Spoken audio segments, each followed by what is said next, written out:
Ebusuafo ye nua bai oni no kuni omo trend pa na obi e blame oban but me Abrewanana me blame be ma ne maame ye the cause of or 90% of problems are be man yikom, and this is the reason why I'm saying that be ma ne maame hu oban wan pa oban asem da efisi so oban no suban ye oban ne nyo kristoni be ma no so hu oban esanse na oban show odo bia di kire no obu na odo no ntino be ma no so be do oban ne pa and as a mother me na me ba no me ma onwale no onso so be wale no nti ko ye mother and son entokwa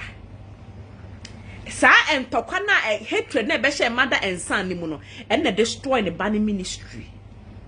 osofo ne maame ekon oba ho and maame no so kasai kakra and me ba na kofo baby oba na ye beifo na afi de was start console and oba bi be so be se me ba brabo na asofo no so kika gu asofo no musu nim nyansa na mtete abusuan tem no na mo kagum oba na wahohum 16 aden na asofo no ka so oba na wahohum 16 122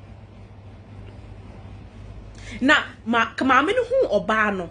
and nka was oh oba we onye o kristoni e bia na suban bi nye but ye kristofo e dia wo de megye no na ka maame ne gye oba ne se ne baba e no ne tena with love no mu nyina tena bo mu a e bia nka mu na mpaebo manka oba ne stachira nka we nyina amba but maame ne nan so on pene so e na be ma so odo ne yele nti na wo se wotu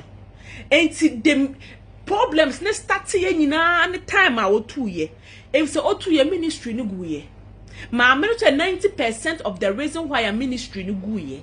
and ministry na eguye no eno so the common problem e ma we nyina siye because when wo maame kra ekon e wo ba ho ba wo maame kra akọ ba bia so e beifo maame no starting no di chinchi say so for yesu oba na beifo so for yesu oba na nye enti asole man kra be jai and asole man maame no so kasa ya asole no guye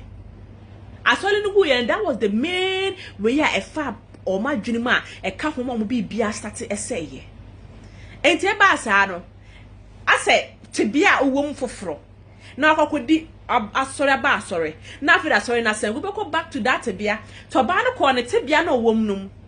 e no atwe be ma no so ko yeso atwe me na ko se oba na be fo no na se oba na marine se dem bi mo kan fofo no so ba no ahom 16 ade na wantwe onto ama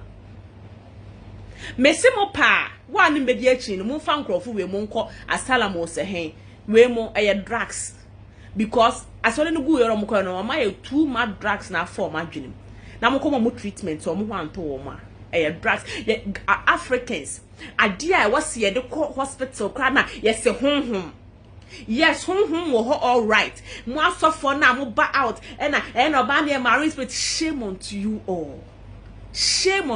all asori ne go ye no mo ye depressed now oba ne call back to niti bia no aya na be ma no so ba sat bia na drugs na for ma dwu no mo ye sa ade no tina me se be ma ne ma me kam ka be ma ne ma me no accept oba ne say oh oba no do onye nyamesum ni but ye ne betena atete na e bia kom de so tifie ho no man ka we nyina amba but oh me na ma wo me ba ne mpre ma me ba ne ngale no me asan ma me for no ma des ne bi mu pesa ade no wenya afutuo ema odd mothers a mo back of be and oba no siba nya me mpene so na ya ompene so mbe sa na wo se oba na brabo ka wo de oba ne tena ho sa na mo de odot na wanka we nyina emba and oba na ye marry no e marry he fa spirit and oba na be for oba na busuafo so mra out 90 omuso anu asem se omo baba ne kwa ware no na se no ote a oba na ye se no ote o se omo baba no so kwa ware no na sei e no ote a so mo baba ne kwa ware no na sei e no ote a